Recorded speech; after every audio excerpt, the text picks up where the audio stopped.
आई team presenting story गरीब दास और जादुई हांडी। मंगलपुर गांव में एक गरीब दास नाम का व्यक्ति रहता था, जो बहुत ही आलसी था, जिसके आलस के कारण उसकी पत्नी, उसका परिवार बहुत ही परेशान और गरीबी की हालत में अपना जीवन व्यतीत करते थे। गरीब दास की पत्नी रूपा दूसरों के खेतों में काम करके अपने परिवार का ध्यान रखती।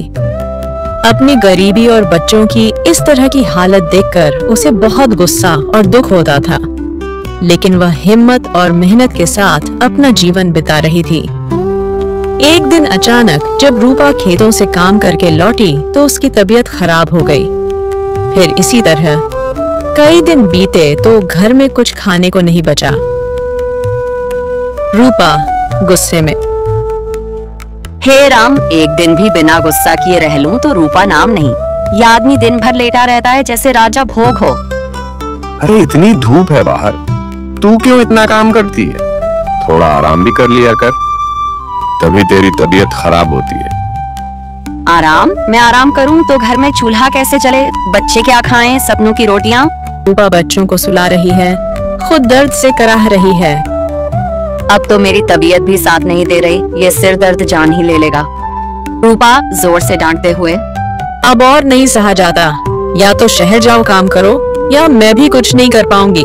आखिर मैं इन तरह से दूसरों के खेतों में काम करके बच्चों की देखभाल करती रहूंगी। गुस्से और झुंझलाहट में रूपा ने गरीब दास को खूब बातें सुनाई। बेचारी कई दिनों से सिर दर्द और बुखार के कारण चिड़चिड़ी हो गई है। तेरी ये रोज की जली कटी बातें सुन सुनकर मैं भी तंग आ गया हूँ। अब तो शहर जाकर जरूर कोई मेहनत मजदूरी करूंगा और अपने परिवार का ख्याल रखूंगा। अगले दिन सुबह ही गरीब दास ने अपनी पत्नी से कहा, ठीक है, मैं शहर जाता हूँ काम के लिए, मुझे रास्ते में खाने को कुछ बना दो। गरीब दास ने जब काम करने की बात कही तो रूपा की आंखें यह सुनकर चमक उठी, लेकिन दूसरे ही क्षण वह सोच में पड़ गई। देखो, घर में खाने को कुछ मिल जाए तो वही बना दूं। उसने देखा थोड़ा आटा बचा है। चलूं, इसी से जितनी रोटियां बनती हैं बना देती हूँ, कुछ तो राह में खाने को हो जाएगा। जब गरीब दास चलने को हुआ तो रूपा ने उसे पोटली पकड़ाते हुए कहा, इसमें कुछ रोटियां हैं, रास्ते में जब भूख लगे तो कहीं ठहर कर खा लेना। रूपा ने एक ठंडी आह भरी और कहा, रुपए भी नहीं कि कोई सवारी से चले जाते, अब तो जंगल के रास्ते ही तुमको जाना पड़ेगा। गरीब दास घर से निकल पड़ता है।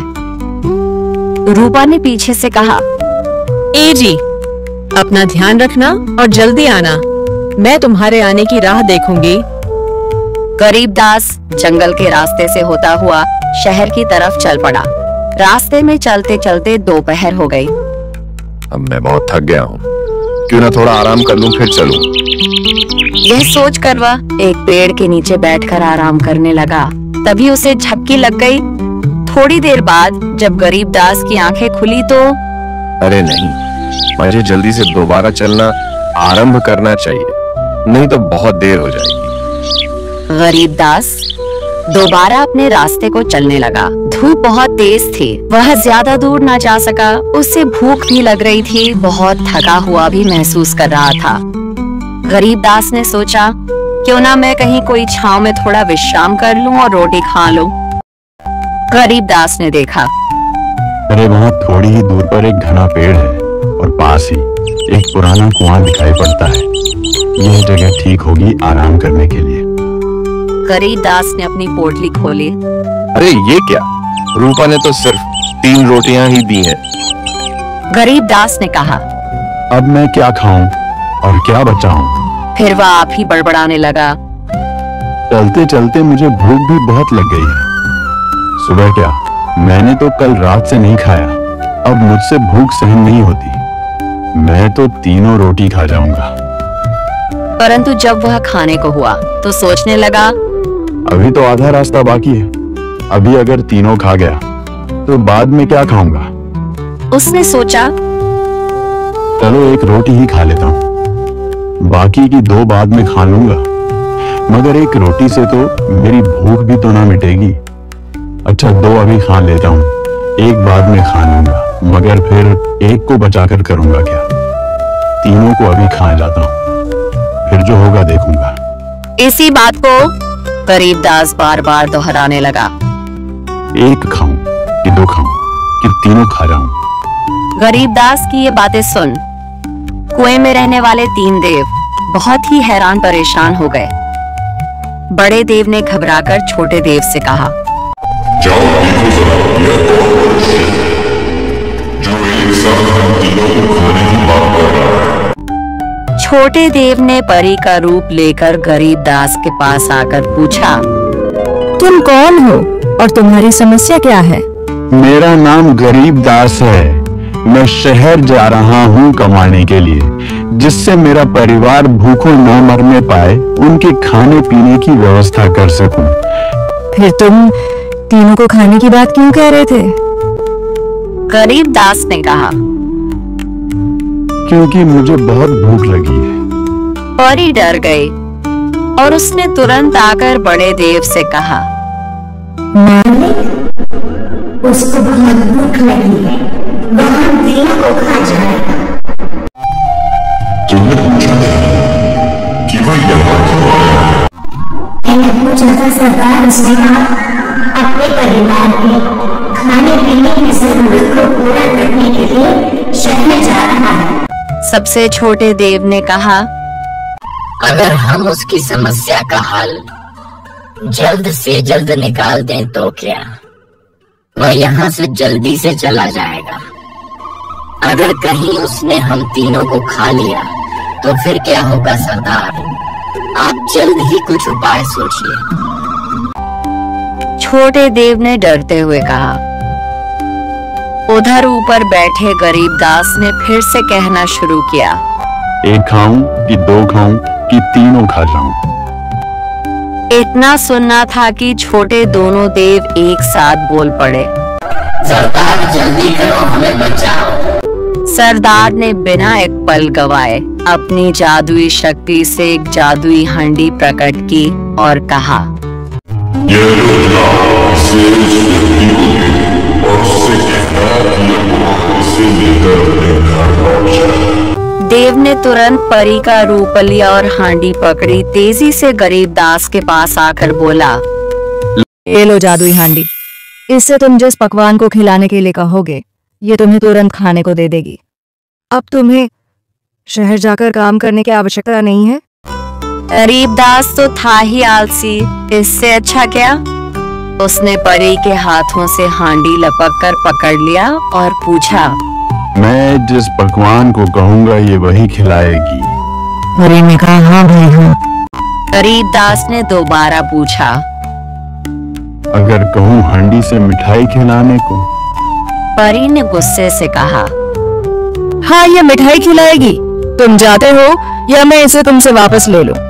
गरीबदास ने हांडी को पोटली में रखा और तुरंत उस स्थान से जल्दी जल्दी पैर बढ़ाते चल पड़ा वापस अपने घर की तरफ। गरीबदास ने खुशी में आकर यह ध्यान भी ना दिया कि अब अंधेरा हो चला और अभी घर पहुंचने में आधा रास्ता बाकी है। गरीबदास सोच में पड़ गया, मैं क्या करूं? रात को जंगल में अकेले चलना खतरनाक हो सकता है। मुझे किसी सुरक्षित स्थान पर रुककर रात बीतने का इंतजार करना होगा। मगर इस जंगल में मुझे सुरक्षित जगह मिलेगी कहाँ? जरा आसपास देखूं। तभी थोड़ी दूर पर एक झोपड़ी नजर आई। चलूं अब जल्दी से चलकर इसके मालिक से पूछ यहीं पर किसी तरह बस रात बिता लूं। गरीबदास ने पास जाकर देखा, वही पास में एक बूढ़ा व्यक्ति बैठा हुआ है। गरीबदास ने उस व्यक्ति से पूछा, बाबा क्या मैं यहाँ रात को ठहर सकता हूँ? कल सुबह होते ही चला जाऊंगा। उस बूढ़े व्यक्ति ने कहा, हाँ हाँ क्यों नहीं, रुको मैं तुम्हारे लिए एक खाट बिछा देता हूँ, तुम आराम से सो जाओ। जब गरीबदास सोने को लेटा तो उसने सोचा, क्यों ना हांडी से कुछ खिलाने को कहूँ। यह सोचते ही गरीबदास उठा और अपनी पोटली से जादुई हांडी निकालकर बोला, हांडी मिठाई खिला। दास के इतना कहते ही हांडी तरह तरह की मिठाइयों से भर गई। गरीबदास ये देखकर हैरान और पीछे खड़ा बूढ़ा व्यक्ति परेशान। ये कैसी जादुई हांडी, इसे तो मेरे पास होना चाहिए। वह बूढ़ा व्यक्ति सब कुछ छुप कर देख रहा था। उसने मन में हांडी को चुरा लेने की योजना बना ली। इधर गरीबदास ने पेट भर मिठाई खाई और प्रसन्न होकर गहरी नींद में सो गया। गरीबदास को सोता देख उस बूढ़े व्यक्ति ने चुपके से अपनी मामूली हांडी से गरीबदास की जादुई हांडी बदल दी और जाकर अपने झोपड़े में छुपा दी। फिर अपनी खाट पर जाकर धीरे से सो गया।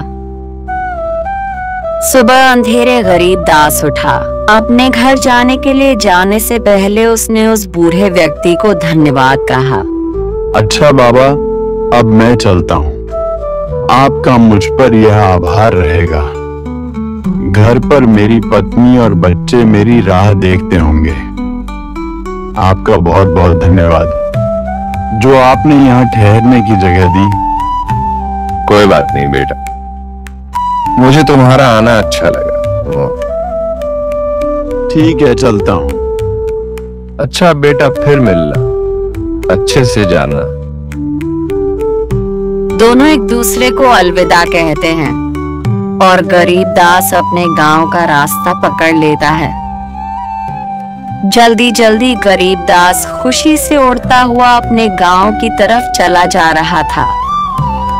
उसके पांव चल नहीं मानो उड़ रहे थे। गरीबदास मन ही मन सोचता हुआ चला जा रहा था। जब रूपा को मैं जादुई हांडी के बारे में बताऊंगा तो वह कितना ज्यादा प्रसन्न होगी। अब तो बच्चे भी पेट भर मिठाइयां खाएंगे।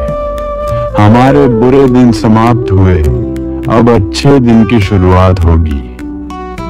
गरीबदास ये सब सोचता जल्दी जल्दी अपने गांव की तरफ कदम भगाए चला जा रहा था। वह सोचता था कितनी जल्दी मैं अपनी पत्नी बच्चों से जा मिलूं। थोड़ी देर और चलने के बाद गरीबदास को अपना गांव दिखाई दिया। बस फिर क्या, अगले ही पल वह अपने घर के दरवाजे पर जा पहुंचा। उसे इतनी सुबह द्वार पर देख रूपा हैरान रह गई। अरे यह क्या, कहीं रास्ते में कोई अनहोनी तो ना हो गई? वह दौड़कर गरीबदास के पास आई और पूछा, क्या हुआ, तुम ठीक तो हो? इतनी जल्दी चले आए, क्या शहर ही ना गए? रास्ते में कुछ हो गया? तुम्हारी तबीयत तो ठीक है ना? जाने ऐसे कितने सवाल एक साथ रूपा ने गरीबदास से पूछ डाला। अरे भाग्यवान, ठहर तो सही, अभी बताता हूँ। मुझे ऐसी चीज मिली है कि अब कोई काम करने की जरूरत ही नहीं। अब तो हम आराम से सुख के जीवन व्यतीत करेंगे। देख तो सही मैं क्या लेकर आया हूँ तेरे लिए। इतना सुनना था कि रूपा बोली, जरूर तुमने कुछ काम बिगाड़ा होगा। तुमसे काम तो कुछ होता नहीं, बस आराम करने के बहाने ढूंढते हो। गरीबदास खाट पर बैठते हुए, अभी जो तुम देखेगी ना तो खुशी से उछल पड़ेगी। गरीबदास ने पोटली खोली, उसमें से हांडी निकालकर रूपा को दिखाया। ये क्या, यह तो एक हांडी मालूम पड़ती है। तुम इसे क्या उठा लाए? इसका क्या होगा? ये हमारे किस काम की? क्या घर में हांडी बर्तन नहीं? चुप कर, यह कोई मामूली हांडी नहीं, यह एक जादुई हांडी है। तू इससे जिस पकवान खाने को बोलेगी वह इसमें जादू से आ जाएगा। ये तुझे नए नए पकवान खाने को देगी। रूपा को गरीबदास की बातों पर विश्वास न हुआ। उसने कहा, भला ऐसा कैसे हो सकता है? कोई हांडी ऐसे कैसे मिठाई खिला सकती है? अच्छा, तुझे विश्वास नहीं होता तो तू अभी देख। गरीबदास ने हांडी को सामने रखा और बोला, हांडी मिठाई खिला। हांडी जैसे कि तैसी पड़ी रही, उसमें कोई परिवर्तन नहीं आया। खाली पड़ी हांडी को देख गरीबदास सोचने लगा, अरे ये क्या हो गया? इसमें तो मिठाई नहीं आई। रूपा पास ही खड़ी सब देख रही थी। गरीबदास ने दोबारा से कहा, हांडी मिठाई खिला। हांडी में कुछ भी प्रकट नहीं हुआ। यह देख उधर रूपा का गुस्सा बढ़ता चला जा रहा था। उसने कहा, सब तुम्हारे काम न करने के बहाने हैं। भला हांडी तुम्हें कैसे मिठाई खिलाएगी? तुम मुझे पागल समझते हो? तुमसे काम ना हो रहा तो 1000 बहाने। गरीबदास ने सोचा, अरे नहीं, लगता है मैंने कोई गड़बड़ कर दी। गरीबदास ने फिर बड़े ही प्रेम से बोला, हांडी, मेरी प्यारी हांडी, मिठाई खिला। तूने अभी कल रात ही तो मुझे हांडी भरकर मिठाई खिलाया था। अब तुझे क्या हो गया? जादुई हांडी तो बदल गई थी, क्या तो नकली हांडी थी। गरीबदास इस बात को समझ ना पाया। ये मामूली हांडी उसके सामने वैसे की वैसे पड़ी रही, उसमें कोई बदलाव नहीं हुआ। यह रूपा का गुस्सा आपे से बाहर। उसने गुस्से में बेलन उठाया और हांडी पर दे मारा। ये लो, तुम्हारी हांडी ने तुम्हें मिठाई खिला दी। रूपा गुस्सा कर घर से बाहर चली गई। गरीबदास हैरान परेशान टूटी हुई हांडी को घूरता रहा। उधर गरीबदास सारे दिन सोचता रहा उसकी हांडी क्या हुई। इसी तरह सारा दिन बिता रात हो गई। अचानक से गरीबदास को याद आया, कहीं ये उस बूढ़े बाबा का काम तो नहीं? अब गरीबदास को समझते देर न लगी। उसी बूढ़े व्यक्ति ने मेरी जादुई हांडी अपनी मामूली हांडी से बदल दी है। गरीबदास अपना सर पकड़कर बैठा रहा और सोचने लगा, उस देवी समान परी ने मुझे ये हांडी मेरी गरीबी दूर करने के लिए दिया था। अब मैं क्या करूं? उधर रूपा का गुस्से से बुरा हाल हो रहा था।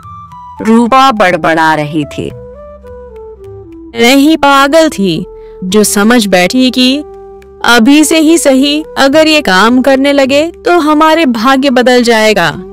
मगर ये व्यक्ति लेकर क्या आया एक मिट्टी की हांडी। इसने तो मानो कसम ले रखी है मेरा खून जला जला कर ही मुझे मार डालेगा। रूपा ने रात को गुस्से में कुछ भी न पकाया। जो कुछ दिन का बचा था बच्चों को खिलाकर सोला दिया, खुद भूखी सो गई। गुस्से और भूख से क्या ही नींद आती, वह यूं ही लेटी पड़ी रही। गरीबदास भी जानता था कि रूपा जाग रही है।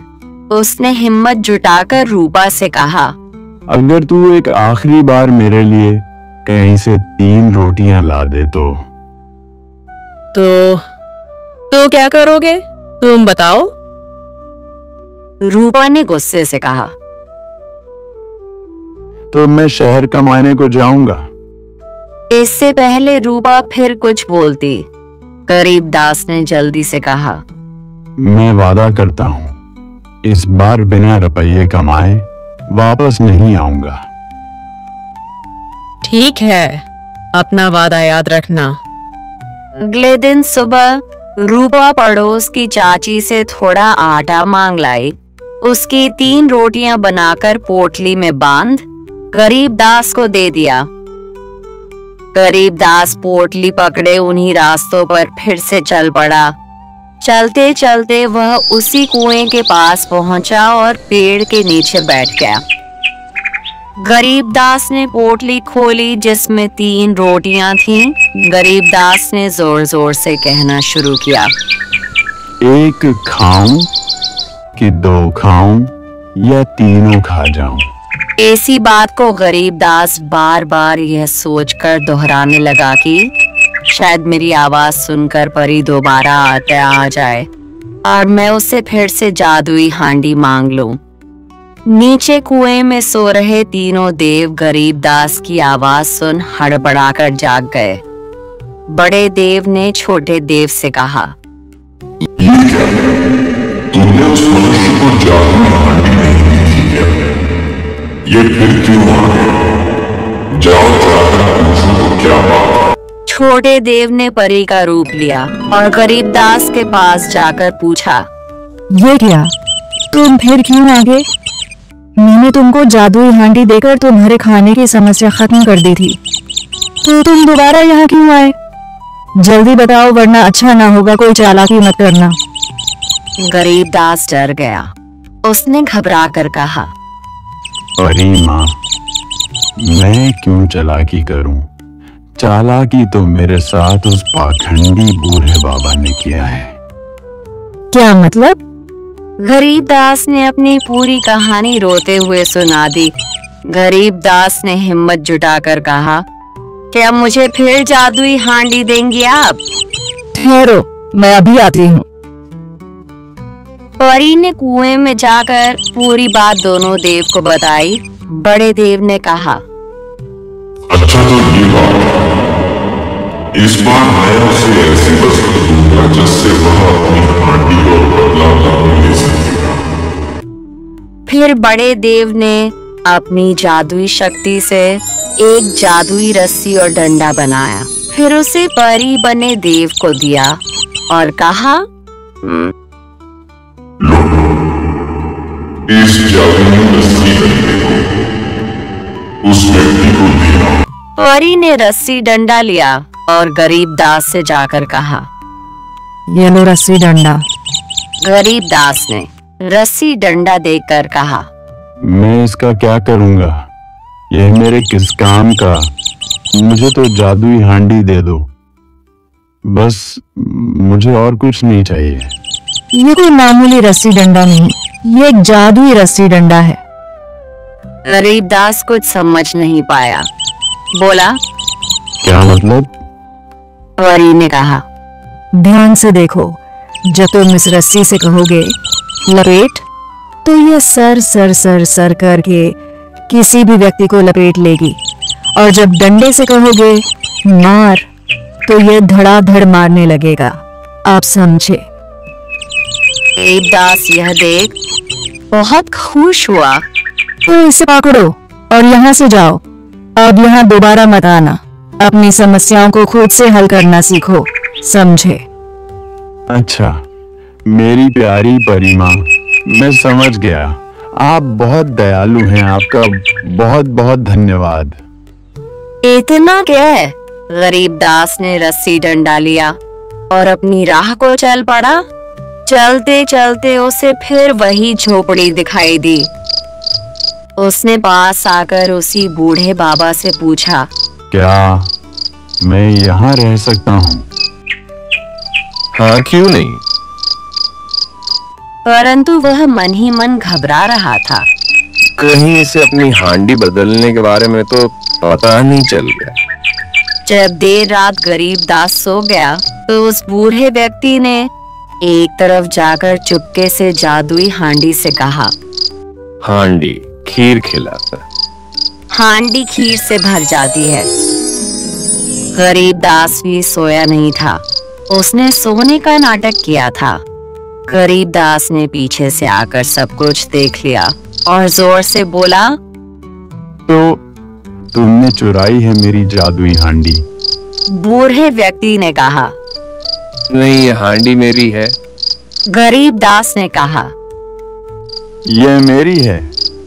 तुमने धोखे से इसे मुझसे चुरा लिया था। लाओ, मुझे दो। मेरी है। नहीं, मैं नहीं दूंगा, ये मेरी है। तो तुम ऐसे नहीं मानोगे? फिर ठीक है। गरीबदास ने रस्सी से कहा, सी लपेट। रस्सी ने उस बूढ़े व्यक्ति को पूरी तरह लपेट लिया और डंडे से कहा, मार। तो डंडा मारने लगा। बूढ़ा व्यक्ति जादुई रस्सी डंडा देख हैरान रह गया और चिल्ला चिल्ला कर कहने लगा, रोको, रोक दो मुझे, मत मारो, मैं देता हूँ। तुम्हारी हांडी से मैंने ही अपनी मामूली हांडी से बदला था। गरीबदास ने डंडे से कहा, रुक जा, तो वह रुक जाता है, और रस्सी से कहता है खुल जा, तो वह खुल जाती है। अब कभी किसी को धोखा मत देना। बूढ़े व्यक्ति ने गरीबदास की हांडी उसे लौटाते हुए कहा, मुझे मुआफ कर दो, मुझसे गलती हो गई, अब ऐसा कभी नहीं करूंगा। तुमने मेरी मदद की थी, इसलिए तुमको मुआफ करता हूँ। इतना कह गरीबदास भोर ही में अपने घर की तरफ चल पड़ा। उसने सोचा, सुबह सुबह ही घर पहुंच जाऊंगा तो ठीक होगा। अब उससे सवेरा होने का इंतजार करते ना बना। सुबह के पहले पहर ही गरीबदास अपने घर पहुंच गया। रूपा गरीबदास को देखते ही बिगड़ गई। रूपा ने कहा, ये व्यक्ति कहीं जाता ही नहीं, घूम घाम कर घर चला आता है, इसे कोई काम धाम नहीं करना। तभी गरीबदास के बच्चे रोते हुए आते हैं। गरीबदास ने पूछा, क्या हुआ बच्चों, क्यों रोते हो? मेरे स्कूल में पढ़ने वाले एक मोटे लड़के ने मुझे स्कूल से भगा दिया। कहता है तुम गरीब हो, यहाँ नहीं पढ़ सकते। अच्छा ऐसी बात है, चलो जरा देखूं तो किसने मेरे बच्चों को भगाया है, अभी खबर लेता हूँ। गरीबदास रस्सी डंडा लिए स्कूल की तरफ चल पड़ा। स्कूल के बाहर पहुंचकर बच्चों ने कहा, बाबू ये देखो, यही है वह लड़का जिसने हमें स्कूल से भगाया। तभी उस मोटे लड़के ने आगे आकर कहा, हाँ, मैंने ही इनको भगाया है, बोलो क्या करोगे? अभी बताता हूँ। गरीबदास ने रस्सी से कहा, रस्सी लपेट। रस्सी लपेटने लगती है और डंडे से कहा, मार। तो डंडा मारने लगता है। 2 डंडे पड़ते ही वह लड़का सॉरी कहने लगता है, मुझे मुआफ कर दो, मुआफ कर दो। जादुई रस्सी डंडा देख वहाँ लोगों की भीड़ लग जाती है। इतने में वहाँ रूपा भी दौड़ते हुए आ जाती है। वहाँ खड़े लोगों ने कहा, लोगों की बातें सुन गरीबदास और रूपा खुश हो गए। गरीबदास ने कहा, मैं अपनी जादुई रस्सी डंडे का उपयोग चोरों को पकड़ने में लोगों की सहायता करूंगा और जादुई हांडी से भूखे लोगों को खाना खिलाऊंगा। अपने निजी स्वार्थ के लिए इसका कभी दुरुपयोग नहीं करूंगा, ये मेरा सबसे वादा है। इस तरह गरीबदास और उसका परिवार खुशी खुशी गांव में रहने लगे। गरीबदास, रूपा और बच्चे घर आ जाते हैं। तभी गुड़िया बोली, माँ मुझे भूख लगी है, कुछ खाने को दो। पीछे से आते हुए गरीबदास ने कहा, बोलो मेरी प्यारी गुड़िया, तुम क्या खाओगी? मैं अभी तुम्हारे लिए मंगवाता हूँ। रूपा बोली, वह कैसे? तुम्हारे पास रुपये हैं। इससे भी ज्यादा अच्छी चीज जो कभी भी खत्म ही ना हो। रुपए तो खत्म हो जाते हैं, लेकिन जादुई हांडी का जादू कभी भी खत्म नहीं होगा। दोनों बच्चे एक साथ बोल पड़े, जादुई हांडी। गरीबदास ने कहा, हाँ, जादुई हांडी। दोनों बच्चों ने एक साथ कहा, मुझे पिज़्ज़ा खाना है।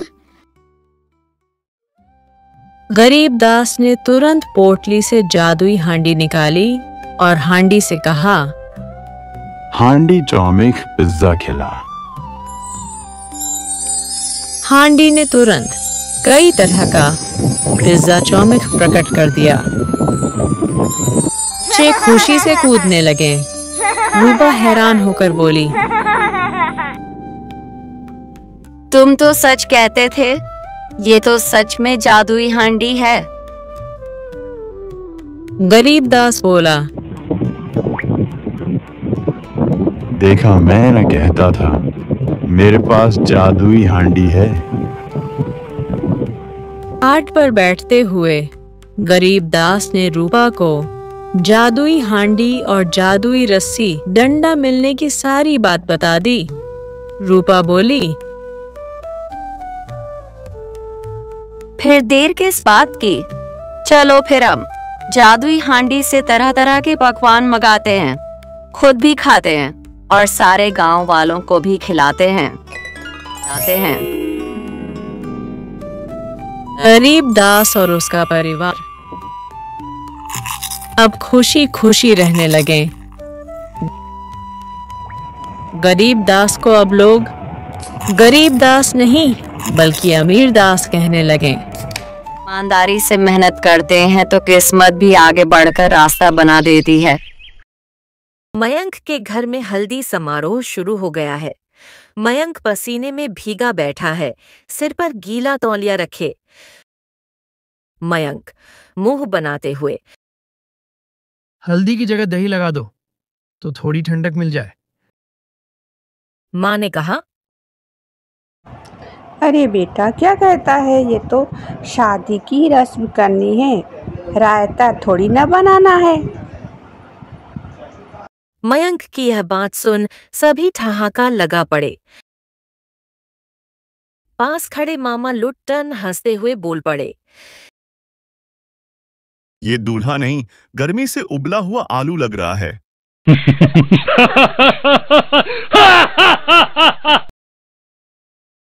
लोग हंसते हैं। कैमरा पास के पसीने से बेहाल रिश्तेदारों को दिखाता है। तभी दूल्हे की बड़ी बहन नीलू हांफते हुए आ जाती है। नीलू घर में घुसते ही हांफते हुए, हे राम, इस धूप ने तो मेरा हाल बेहाल कर दिया। बस स्टॉप से पैदल चलकर आई हूं। ऐसा लगता है मानो मेरी आत्मा भी पसीना बहा रही है। नीलू शिकायत करते हुए, बता माँ, मुझे बस स्टॉप पर कोई लेने क्यों ना आया। हे राम, कैसी आग उगलती धूप है, प्यास से तो मेरा गला ही सूख गया। लाओ जल्दी से पानी दो, मैं तो एक साथ 2-3 गिलास पानी पीऊंगी। मयंक हंसते हुए, हाँ दीदी, क्यों नहीं, जल्दी करो, पियो, मैं भी तो देखूं। एक साथ 2-3 गिलास मुंह से लगाकर इंसान पीता हुआ दिखता कैसा है, जरा देखूं तो। मयंक की यह बात सुन सभी ठहाका लगा पड़े। बारात निकलने की तैयारी होती है। मयंक घोड़ी पर चढ़ने को बाहर आता है। सूरज आसमान में तमतमाया हुआ। बैंड वाले धीमे बजा रहे हैं। घोड़ा बिदक रहा। मामा लुट्टन घोड़े वाले से, अरे कहाँ है तुम्हारी घोड़ी? अभी तक तैयार नहीं हुई। मेरा दूल्हा तो तैयार खड़ा है। घोड़े वाला पसीना पोंछते हुए, साहब माफ कीजिए, मेरी घोड़ी इतनी धूप में जाने से बिदक रही है। वैसे भी शादी दूल्हे की है, घोड़ी की थोड़ी। साहब जी बुरा मत मानियो, इतनी धूप में कौन पागल शादी करता है। मेरी मानो दूल्हे को कार से ले जाओ, वह भी ठंडी वाली। कहीं धूप लगा गई तो लेने के देने पड़ जाएगा। घोड़ी वाला मुंह बनाते हुए, ये शादी है या तंदूर में तफरी? बारात निकलती है। सबके सिर पर गीले गमछे रखे हुए हैं।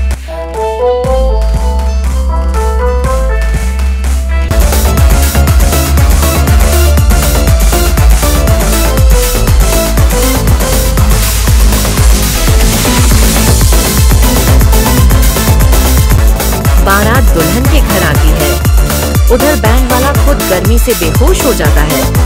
मयंक, ससुर जी, बारात तो आ गई है, मगर सबसे पहले बैंड वालों को ऑक्सीजन चाहिए। ससुर जी परेशान होकर बोले, अब क्या कहूँ बेटा, आज तो शादी कम, हीट वेव युद्ध ज्यादा लग रहा है। उधर पॉलर वाली दुल्हन का मेकअप कर रही है। वह मेकअप तो कम ही कर पाती है। दुल्हन पसीना पोंछकर ज्यादा छुड़ा रही है। दुल्हन की मामा उसी के पास खड़ी है। पिंकी छल्लाते हुए, माँ, मैं दुल्हन हूँ या भाप से स्टीम हो रही ढोकला? तभी पंडित जी कहते हैं, दूल्हा दुल्हन को बुलाइए, वरमाला और फेरों का समय हो गया है। मयंक और पिंकी एक दूसरे को वरमाला पहनाते हैं। वरमाला के ताजे फूल भी गर्मी से सूखने लगे हैं। मयंक पिंकी से कहता है, पिंकी, कसम है मुझे गर्मी की, गर्मी में भी तुम्हें हंसाकर रखूंगा जब तक हम दोनों गर्मी से पक न जाएं। पिंकी मुस्कुराते हुए, गर्मी तो ऐसी है कि मिठाइयां बिना आग के ही पक जाए। उधर पंडित जी का माथा अब तपने लगा है। पंडित जी ने मुंह बनाते हुए कहा, मैंने आज तक कभी अग्निकुंड से खुद को इतना जलता हुआ नहीं पाया। मंडप में बैठा मयंक पसीने से भीग गया है और बार बार अपने माथे का पसीना पोंछ रहा है। पंडित जी ने जल्दी से कहा, जल्दी करो दूल्हा दुल्हन, जल्दी से फेरे लो। तभी मामा लुट्टन बोल पड़े, सूरज महाराज की कृपया से अग्नि तो चारों तरफ है, अग्निकुंड की क्या जरूरत? मयंक ने पूछा, पंडित जी, अग्नि की जगह अगर हम एसी के 7 चक्कर लगा लें तो चलेगा क्या? पंडित जी बोले, बेटा ये विवाह है, कोई रेफ्रिजरेशन सेरेमनी नहीं। दुल्हन बनी पिंकी भी आ जाती है। पिंकी ने कहा, अरे कोई हवा तो करे, मुझे चक्कर आ रहा है। ऐसा लग रहा है जैसे मैं अंगीठी पर बैठकर पक रही हूं। मामा लुट्टन दूर से चिल्लाते हुए, अरे कोई पंखा तो लाओ, ये शादी है या तपस्या का आयोजन? इस पूरे समारोह में अगर कोई मुस्कुराते हुए था तो वह थी दूल्हे की सालियां, जिनको मानो गर्मी छूकर भी ना गई हो। बाल खोले मेकअप से भरपूर भारी लहंगा पहने मुस्कुराते हुए पूरी शादी में सेल्फी ले रही थी। उन्हें देखकर एक बाराती ने कहा, भाई ये तो सबसे अच्छा है, फैशन में ना गर्मी लगती है और ना सर्दी। वहां मौजूद सभी लोग हंस पड़े। उधर बाराती खाने पर जोर कम, पानी पर ज्यादा दे रहे थे। शादी के पकवान यूं ही पड़े थे, किसी ने कुछ खाया तो किसी ने नहीं। चारों तरफ जैसे आपा धापी मची थी। लोग पानी और पंखा की तरफ खींचे चले जाते थे। किसी ने शरबत पकड़ा तो किसी ने कोल्ड ड्रिंक की पक लिया। क्या बाराती क्या घराती सब गर्मी से बेहाल थे। सोचते थे किसी तरह बस यह आयोजन खत्म हो और सब अपने अपने घर को चले। तभी पूजा की थाल पकड़े दुल्हन की माँ कहते हुए आई, आज तो मानो सूरज भी आग बरसा रहा है। यह बात सुनते ही पंडित जी बोले, अब भैया मई जून में सूरज आग ना बरसाएगा तो क्या फूल बरसाएगा? इसी गर्मी की बेहाली में किसी तरह शादी संपन्न हुई। सबने कहा, चलो जल्दी करो, विदाई करो, अब और गर्मी सहन नहीं हो रही और विदाई का समय है। गाड़ी फूलों से सजी है जो अब सूख कर झर गए हैं। बाराती भी गर्मी की वजह से कुछ खाया पिया और अपने अपने घर को चले गए। सूरज तो डूब चला लेकिन उसकी फैलाई गर्मी अभी भी बाकी थी। जिसे कितने भी कूलर पंखा मिलकर भी खत्म नहीं कर पा रहे थे। लोग गर्मी से बेहाल हो गए। कुछ समय बाद दूल्हे के मामा ने कहा, दुल्हन की विदाई कर दो, समय हो गया है। पिंकी धीरे से मयंक से कहती है, चलो मयंक, अब हम हनीमून नहीं बल्कि सबसे पहले ठंडे नल की तलाश में निकलते हैं। मयंक ने कहा, हाँ तुम ठीक कहती हो, पर पहले सब हमारी शादी के सबसे बड़े साक्षी सूरज देवता को धन्यवाद कहते। मामा लूटन ने पूछा, अरे सभी लोग एक बात बताओ, क्या अगली शादी सर्दियों में प्लान करें या फिर गर्मी की लगन में? मामा लुटन की बातें सुन सभी हंसते हैं और गाड़ी धीरे धीरे घर की तरफ निकल पड़ती है। जब गर्मी में हो लगन तो शादी नहीं तपस्या होती है। गर्मी की लगन सिर्फ हिम्मत वालों के लिए है। सो फ्रेंड्स, कैसी लगी आपको ये गर्मी की लगन? ऐसी ही प्यारी स्टोरीज के लिए मेरे चैनल स्काई ड्रीम टून को सब्सक्राइब कीजिए। कहानी अच्छी लगी है तो लाइक कीजिए और कमेंट बॉक्स में कमेंट करना मत भूलिएगा friends. Thanks for watching. Be happy, be healthy.